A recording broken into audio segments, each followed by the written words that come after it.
Dari APBN akan terus meningkatkan kemampuan untuk mendorong belanja dari kementerian lembaga maupun daerah.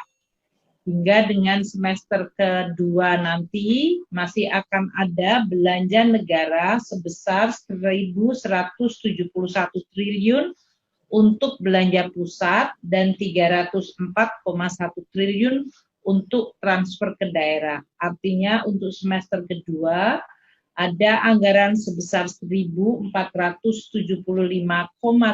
triliun yang akan dibelanjakan di dalam rangka untuk mendorong perekonomian yang mengalami tekanan yang cukup besar. Seperti diketahui, beberapa langkah-langkah tambahan akan dilakukan oleh pemerintah untuk mempercepat belanja pemerintah ini. Karena di dalam kuartal kedua BPS merekam bahwa untuk kuartal kedua growth dari belanja pemerintah adalah negatif 6,9%. Negatif growth dari belanja pemerintah kuartal kedua, kalau tadi saya sebutkan semester 1 kita tumbuh 3,3%.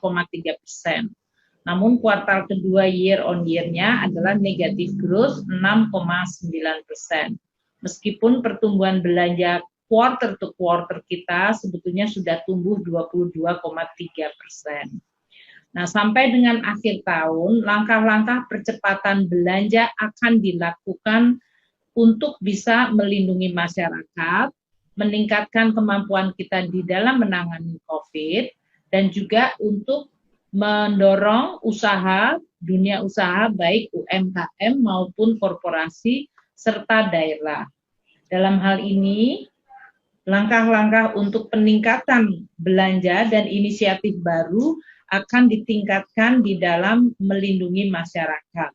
Misalnya akan dilakukan tambahan bansos produktif hingga mendekati 30 triliun untuk 12 juta pelaku usaha ultra mikro dan mikro.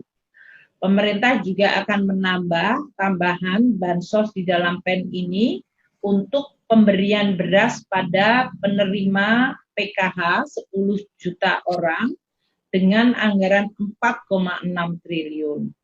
Pemerintah juga akan menambah bansos tunai sebesar 500.000 per penerima kartu sembako dengan anggaran mencapai 5 triliun rupiah. Pemerintah juga akan memberikan apa yang disebut bansos bantuan untuk gaji bagi mereka yang berpendapatan di bawah 5 juta yang sekarang sedang diidentifikasi targetnya yang diperkirakan bisa mencapai 13 juta pekerja. Ini nanti anggarannya kira-kira sekitar 31 triliun. Ini langkah-langkah yang akan dilakukan pemerintah untuk terus membantu memulihkan daya beli masyarakat dalam bentuk berbagai bansos yang total anggarannya adalah sebesar 203 triliun untuk tahun 2020 ini di dalam rangka menghadapi COVID.